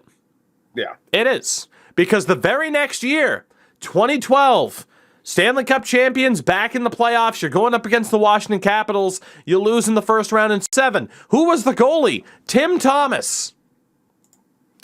2012-13, Tim Thomas is gone. And Tuukka Rask is the goaltender in a lockout-shortened season. The Boston Bruins go to the Stanley Cup final. Tuukka Rask has, what's this number? A .940 save percentage. Didn't Tim Thomas have that too? Tuukka Rask has a .940 save percentage, but they blow it to Chicago on home ice in Game 6 because the team in front of him fucking said, "Job done, boys." And Chicago said, "There's 17 seconds left, you dumb fucks." And Chicago put their foot on the gas, pedal to the fucking metal, and they won that cup. Stole it right out from under them. There should have been a Game 7, but the team in front of Tuukka quit. Tuukka didn't fucking give up. Look at those goals. But it's all Tuukka's fault. Tim Thomas did it in 2011. Why couldn't Tuukka bail out a team that quit in front of him? That had their sights set on Game 7 already. Instead of finishing up the final minutes, you needed a minute to not give up the tying goal and then the winning goal. But that's all the goaltender's fault, huh? 2013-14. Bruins make the playoffs again, lose to Montreal in Game 7. All Tuukka's fault, according to some people. I am sure he had a .928 in those 12 playoff games that year. That's insane. Yes, that is the year that Milan Lucic said he was going to kill Dale Weiss in the handshake line, by the way. Oh, yeah. Beautiful. And then what happens? It catches up to them. You went for it. You went all in. It catches up to you. You got to strip pieces away. Johnny Boychuk gets traded to the Islanders. Other moves take place. The Bruins missed the playoffs in 2014-15. They missed the playoffs in 2015-16, but then draft David Pastrnak.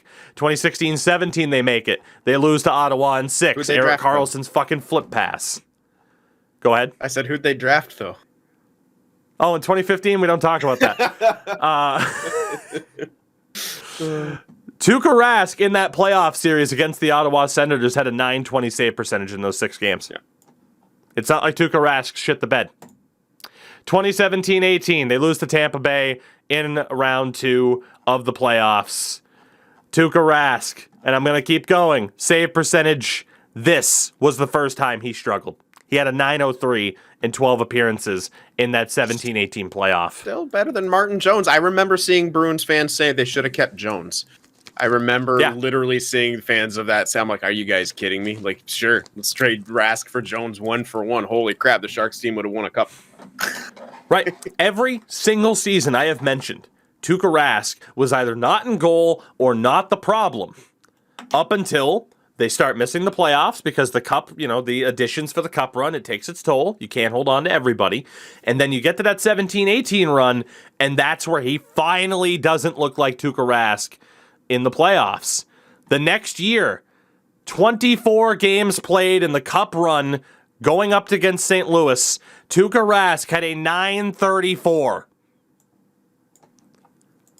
But it's his fault they lost the cup on home ice in Game 7 to St. Louis. Yeah, because Get fucked. there's that awkward like first goal or something that was like deflected from way out, and everyone felt he should have. Yeah, it or the something. Brad Marchand line change. Oh my god, I can't believe. Oh yeah, my that God. was- Right at the end of the first period, and then they shit the bed. They didn't score a goal on home ice in Game 7. If they did, they scored one. I try not to think about it.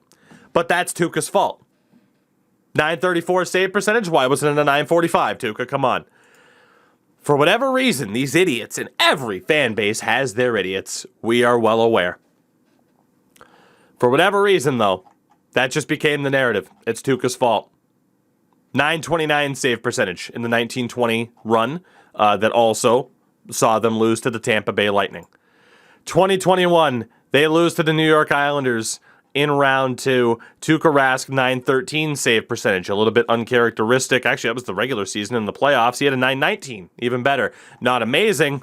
There is literally one playoff run that can be contributed to Tuukka Rask not being Tuukka Rask. Fucking one. Every other time he delivered and the team in front of him failed. Oh, but he had the audacity to leave the bubble because he heard his fucking child is in the hospital. I respect him more because of that, man. I do. He is the greatest goaltender in fucking team history. And I hate so much that this goddamn conversation even needed to be brought up in terms of explaining, because I don't believe that anybody, either of you two or fan bases from anybody outside of Boston, need to have it explained as to just how fucking good Tuukka Rask was. He was never the problem with the Boston Bruins failing to win another cup after 2011. He never was. He is also not the reason as to why they failed. It wasn't, oh, Tuukka failed time and time again, and then Timmy came home in 2011.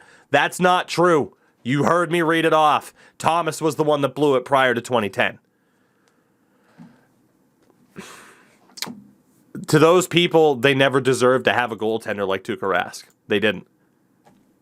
And I would hate to see what those Bruins fans would be doing or saying if they had to deal with, no offense, Martin Jones as their goaltender in the Sharks Cup run. Having to deal with, God, I mean, Endo, I don't even have to sit here and talk to you about some of the goaltenders the Leafs have tried to trot out there. No disrespect to James Reimer.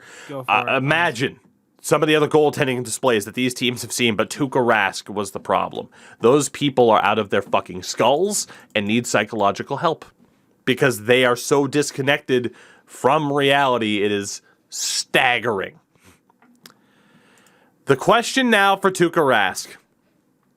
Oh, by the way, Endo, you ready for that surprise stat I told you about for Tuukka Rask? You might have seen it on Twitter. Rip the Band-Aid Tuukka off. Rask retires with the most career wins by a Toronto drafted goaltender Fuck in off. history. Fuck off. Fuck you. No goaltender ever drafted by the Toronto Maple Leafs has won more NHL games than Tuukka Rask. My brain. We got it. There are two questions. Who'd they trade him for again? Justin Pogge or something? Fucking Raycroft. Andrew. Might as fucking well have been Raycroft. Justin Pogge. Basically. It was because they wanted to keep Justin Pogge. Oh And to be fair, Pogge was good for like a minute, and then he just fell off. Plus ratio. Plus you play in Europe now. He has that Justin great Pogge. AHL highlight though, when he's just whipping his fucking stick against the board, and the announcer's going insane. Oh, and Pogge's losing his mind. Oh my god. Same thing as Tuukka Rask throwing the milk crate in Providence. Our AHL announcer at the time I hated his voice so much. I hated it so much. I couldn't watch like early Marlies games because of it. Anyways, go back to the rant to a game. For the record, that Tuukka Rask trade happened in June of 06 for Andrew Raycroft. In June of 06, Justin Pogge was fresh off of a 926 save percentage campaign with the Calgary Hitmen. They read it wrong, but it wasn't the worst read of all. It was, at the time, it was okay. Like, Rask was coming off a great World Junior performance. I don't think they had to make a choice, but, you know, I could at least see the logic. Tuukka Rask and whether or not he'll get his number retired by the Boston Bruins. No goaltender in Bruins history has had their number retired by the team. Not one. As shocking as that is, because you'd almost think that they would have retired Tim Thomas's number. You would almost think that Tiny Thompson would have had his number retired. Frank Brimsick, Eddie Johnston, Jerry Cheevers all played over 400 games for the team. Thomas played almost 400 and won the cup, but they have never retired a number for a goaltender. They have to break that for Tuukka Rask. They fucking have to. It would be a goddamn shame if Tuukka Rask does not get his number retired by the Boston Bruins. If there was a goaltender to do it, you heard me read off those stats. Tuukka Rask is the best goaltender in Bruins history. If you make an all-time Bruins team and you don't put Tuukka Rask in there, you are probably wrong. Your only argument is Tim Thomas 2011. Again, Tim Thomas did not have the consistency. Not even close. The other argument, and this one is where you guys can more interject because it's a conversation that we've had before, and it's a larger discussion to be had that we don't have to have today because we still have to talk about something else. Whether or not Tuukka Rask makes the Hall of Fame, and look, I don't know if he does, because as we have talked about on this show, the Hockey Hall of Fame is incredibly restrictive when it comes to goaltenders. For whatever reason, it just is. But I listed off those numbers earlier, and you know what? Let's get a reminder here for everybody about the list of Hockey Hall of Fame members and who happen to be goaltenders. The only goaltenders in the Hockey Hall of Fame, and it's a pretty short list, all things considered. 2020, Kim St. Pierre. 2018, Martin Brodeur. 2016, Rogie Vachon. 2014, Dominic Hasek. That's it in the last decade for goaltenders. Yeah. You have Ed Belfour, Patrick Waugh, Grant Fuhrer, Billy Smith. That brings us back to 1993. There have been 8 goaltenders inducted into the Hockey Hall of Fame in my lifetime. It raises the question of what we're going to see with the likes of Luongo, who does not have a cup. Granted, the cup isn't the end-all be-all. Dominic Hasek made it in. But Luongo, Lundqvist, Price, Tuukka Rask is in that conversation, whether you fucking like it or not. I'm intrigued to see which one of those goaltenders make it in or how many of them make it in because, yeah, if it's up to me, Luongo, Lundqvist, Price, Rask, they're all Hockey Hall of Famers in my opinion. Flat out. Yeah, hard to disagree. It's kind of weird how restrictive that is to like for the goaltenders. It's like they always get the brunt of it. They're always a scapegoat, and then they never get credit. Like, yeah, unless they go on those freak runs. But like Tim Thomas said, but at the same time, like, the team was also good. You need to put pucks in the net as well. Like it's just weird. Like, huh? Yeah. I don't know. I don't know who makes it. And again, that's a conversation I'm sure we'll have over the next couple of years as a lot of these guys. Obviously, Luongo's been retired for a couple of years now. His name will be coming up soon. And then obviously over the next decade, we'll get into the conversation about Lundqvist, about Rask, about Price, and who ends up making it, why or why not. So, but Tuukka Rask, God damn it. It sucks to see him go. But, you know, I think maybe the Bruins kind of sensed this coming when they signed Linus Hallmark to the deal that they gave him. And, of course, they have Jeremy Swayman, so they are not completely boned in terms of goaltending, which is nice. The Bruins are boned, in a sense, for the next couple of games, though. Brad Marchand will be the main event of this podcast. They played the Pittsburgh Penguins a couple days ago. Earlier in the game, Tristan Jarry was going to flip a puck up over the glass to give it to a Penguins fan, and Brad Marchand swiped it out of his hand and or off of his stick and sent it down the ice in a move that some people call the complete dick move, but also hilarious. Some people just thought it was hilarious. Some people thought it was just a dick move. I don't know if you guys have takes on that. Pretty shit. I don't know. I don't like that. He's trying to give a puck to fans, man. Like, there's a goddamn, like, I don't know. I didn't like that part. That's the part where I really didn't like Marchand in that moment. Yeah, I thought it was funny, but I do think it's a gigantic dick move. Yeah. I agree. So then we get to the controversy. The Bruins are losing to the Penguins. A few moments before this incident took place, Tristan Jarry swiped at Charlie Coyle with the stick. Something that doesn't get called too often. But and shout out to that massive alert. I forgot to turn off my Streamlabs alerts again. So enjoy hearing Christian Bale yell. Good for you. Let's see. Shout out to Tub and Bubbles for the follow. Greatly appreciated. That's twitch.tv/Tougie24. Goaltenders in terms of slashing at players doesn't get called that often. Could have been called. It's a bit sneaky dirty. Wasn't it's not like he baseball swung it at his head, though. I keep things in reality. Case, you got to put Coyle in the box. Yes, for daring getting slashed by the goalie. A few moments later, Tristan Jarry stops a scoring chance, I believe, from Taylor Hall. Brad Marchand's near the goal. Jarry looks up to his left, and clearly, he and Marchand start talking to one another. I don't know who started it, who said what, but clearly there was an exchange of words. Marchand then approaches and takes a swipe at the side of Tristan Jarry's head. Now, you can call it a punch, and yeah, it was a punch. Debatable how much Tristan Jarry sold it. That's right, I'll say it. And even if you don't think he did, somebody compared this to Todd Bertuzzi hitting Steve Moore.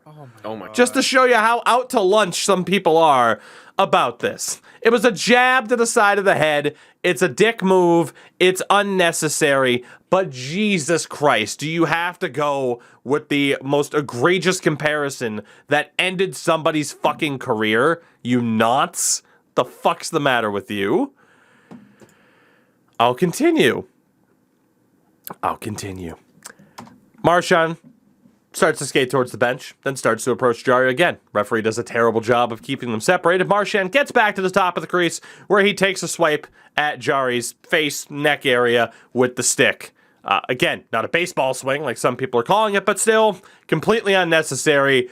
You certainly crossed the line there if you didn't with the jab. Using your stick to frickin' tap somebody in the neck, the head area. Completely unacceptable. Fine-worthy, suspension-worthy. I do not disagree in the slightest. This is not me defending Brad Marchand. He crossed the line. Again, let's not clutch our pearls and act like Tristan Jarry is this innocent bystander, though, who did absolutely nothing wrong and was just subsequent. He was on the receiving end of this brutal violence from Brad Marchand. That's not, no. Come on now. Marchand was subsequently suspended 6 games for this. It's his 8th career suspension, which I believe is an NHL record now. And he has now been fined, because of this, a grand total, or at least forfeited cash off of these suspensions and fines, of $1.4 million in his career, which I believe is also a record. Now, Marchand did recently have a suspension back at the end of November, a slew-footing incident against the Vancouver Canucks that cost him 3 games. Called it? Looking back, he has lost 28 games worth of playing time. Now, again, here's my argument. Because a lot of people, and we'll get to that in a moment. Hold on. Now, Marchand is appealing this alongside the NHLPA. Fluto Shinzawa, who's a local reporter, had this quote from Brad Marchand saying, "Was it stupid? Of course it was stupid. I'm not denying that. I absolutely should not have done it. But suspension worthy? I don't think so." Now, again, I'm cool with it being a suspension. 6 games might be a tad bit high. And the main response I got was, but his history. He only has one that fits the parameter of actual history, right? And it's the November one. Yeah. So, well, yes, because of the repeat offender status and how that's been reduced. So, yes. Now, technically, here is the issue, right? And all the talk of this history, a player's history. This is my argument. Horrible handling by the Department of Player Safety leads to others either not having a history at all or not having the history that they should recently. PK Subban has slew-footed like 4 fucking people this season. I don't believe he's been fined. I don't believe he's been suspended for it. So it's not on his record, so you look it up, and PK, well, he doesn't have a history. Marcus Foligno of the Minnesota Wild just got suspended for 2 games for kneeing Adam Lowry in the head after fighting. Lowry's turtled. He kneed him in the fucking head like it's Pride in 2007. That's an illegal move even in a sport where you're supposed to knock the other fucking dude out. Like, that's the objective. Yeah, you can't do that in the UFC. It's against the rules. That's insane. And 2 games. My argument with this is Brad Marchand's history. Let's be honest. Brad Marchand's history is not nearly as extensive as it should be. That's just a fact. His history is this. 6-game suspension for what he did to Jari. 3 games for slew footing earlier this year. Between that, though, that was November 29th, 2021. His last fine was April 2nd of 2018. I fucking love Brad Marchand. I am sure he did something in that 3.5-year span that should have gotten some sort of fucking discipline. Let's be honest. He had another fine in 2018, 5-game elbowing suspension for a moment against Marcus Johansson when he was on the Devils. 2017, 2 games for spearing Jake Dotchin. 2017, a $10,000 slew footing fine against Nick Cronwall. 2015, so again, almost a 2-year gap, at least a little bit over a year. 3-game clipping suspension against Mark Borowiecki. 2015, $5,000 fine for punching Gabriel Landeskog. He sucker punched him. I remember that well.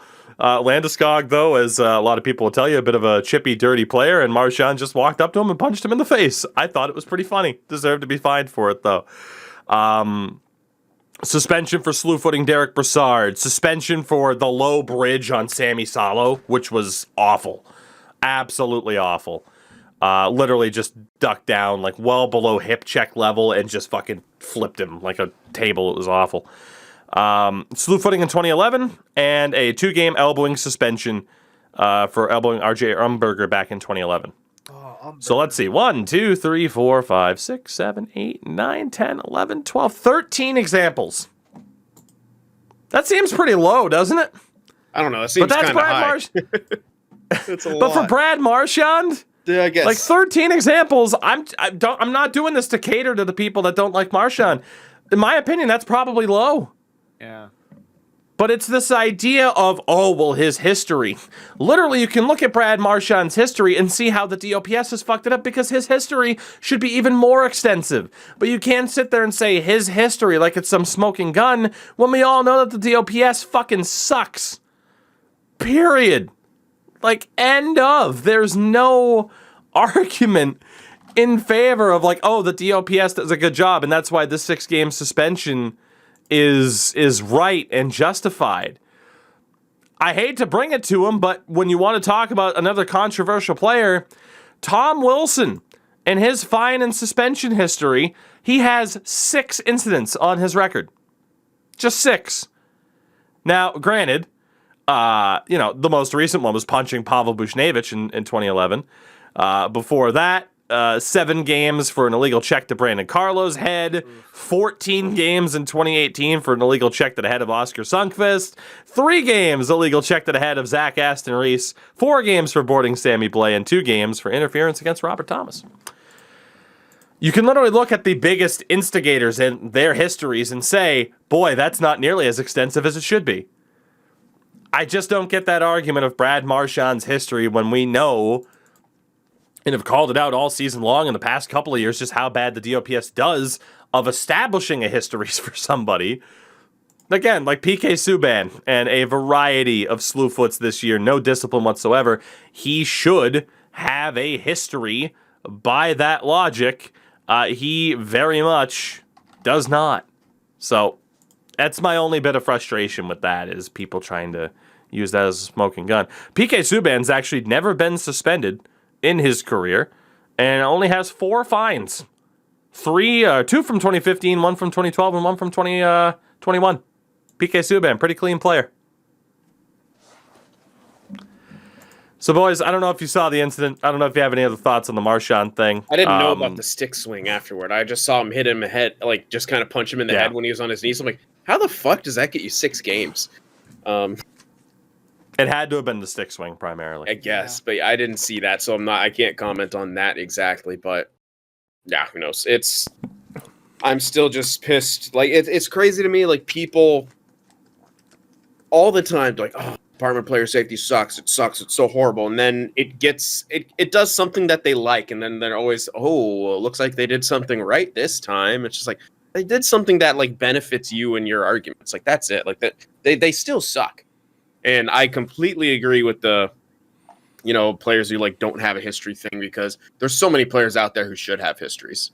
There's so many, especially in the playoffs, these dangerous hits that go uncalled. I'm gonna keep bringing it up, but in the whenever the Bruins lost to the Blues, I'm sorry, what year is that? 18 or 19? 2019. 19. Yeah. 19. Well, the Blues played the Sharks right before that, and there's a hell of a lot of headshots in that series. One to Joe Pavelski, who was just coming off a pretty horrific injury from a concussion, where he's, and I heard that thing. First of all, I kept hearing, well, yeah, you guys got away with a hand pass. Motherfucker, what? A hand pass versus headshots is completely different things. But yeah, it's like, oh, well, yeah, but they just don't have a history. Dude, if they looked at it, if they simply looked at it, but none of them were even looked at, we never got word.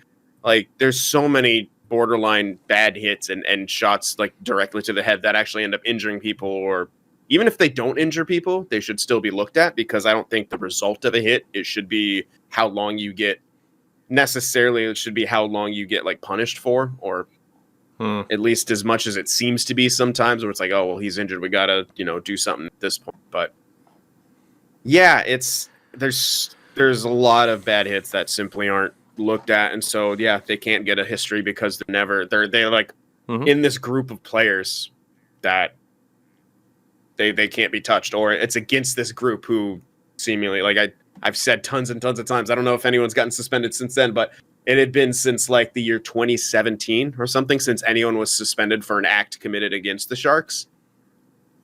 Which is pretty nuts. Then you'd think, oh, it's George Peros. Oh, the enforcer at one time for the Ducks, who used to constantly get his ass kicked by Sharks players. That's interesting.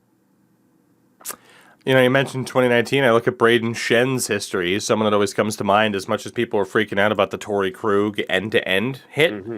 Braden Schenn literally had a moment where he was almost parallel with the ice in the air, going to headshot somebody. Braden Schenn hasn't had a fine or suspension since April of 2016. And I'm sorry, Blues fans, I'm not calling him the dirtiest player in the world, but Braden Schenn is an incredibly physical player on the ice. You mean to tell me there hasn't been a single moment, accidental or not, that might not be suspension-worthy with a player that plays that close to the edge? Yeah, I don't think so. It's just... Marchand, the way I'll sum it up, deserved to be suspended for this. 6 games might be a bit excessive, but at the same side, you can't get into the argument of, well, his history dictates it, when we know that these histories for players, or lack thereof, are because the DOPS is completely inept at their job. Yep. In a funnier note, the governor of North Carolina was trash-talking Brad Marchand on Twitter. So apparently he wants engagements, because Brad will fucking tear him up. God. And on a lesser note, at least for Bruins fans, the Hurricanes did beat the Bruins without Marchand, without Bergeron, without Tuukka Rask, 6-0 last night. The Hurricanes have outscored the Bruins 16-1 in the 3 games they've played this season. It's one of those teams, man. When you go up against them, you're like, all right, auto L, I'm just going to not watch. I didn't. Don't blame me, man. Like, with that sort of history. So... Brutal stuff there. The Bruins are still in a decent spot, but in general, the Bruins' chances, playoff-wise, man, that Atlantic's a buzzsaw. The Metro's a buzzsaw. I'll just be happy if they make the playoffs this year, I gotta be honest. But with that, gentlemen, if we have nothing else to add, I think it's been a solid show. Thank you for letting me rant and rave about Tuukka Rask, as I could do on every possible show that we ever do. But it was nice that all 3 of us were here as well to be able to talk about some of the other things that happened around the league. With that, Endo Mills, let's hear from you. What do you got? Plugs, let's hear. I mentioned this on Twitter, but because of the announcement of the new Mario Strikers game, Turbo League, to be coming out in the summer, I'm going to be doing a retrospective on the game. On the first game, Super Mario Strikers for the GameCube, got the link up through Parsec. Gonna be doing that on Twitch probably Monday. Gonna go through it on stream. Hopefully have some of the friendos pop in and out. Gonna go through the grudge matches, unlock the super team, and go through. I decided to play the game for the first time on Legend with all the bombs and everything on, and it was absolute hell. And I said, yeah, never again. But yeah, you can find me Twitter, YouTube officially. That's where the retrospective is gonna go. Endo Mills. That's where I'm at. That's where I am. That's me. Mr. Sin for the win, who you can also catch alongside myself at SportsGamerGG this upcoming week. SportsGamer.gg as well. It's nearly playoff time for the top sixes scene. The European side of things, maybe even in the world. It's going to be a ridiculous playoff format. Sin, where can the people find you? They can find me on Twitter on the link at SinFTWProd, and of course on YouTube, Sin for the Win Productions, where I just recently, within the last week or so, have launched a new franchise mode series featuring the Nashville Predators and featuring a lot of that channel members as well. I make them as prospects in the game. They get drafted in the first 3 years, and it's a hell of a lot of fun to keep track of everyone. So come check the series out. Find me everywhere, of course, at Tougie24. Thank you guys for listening very, very much. We will be back next week, and we shall see what kind of news breaks over the weekend. Keep following the Olympics, especially the women's side of things. The games have been nuts. We'll catch you all later. Again, description, Manscaped, Thrive Fantasy, you know the deal. We'll catch you all next week. Enjoy your weekend. Enjoy the Super Bowl. Go Cincy.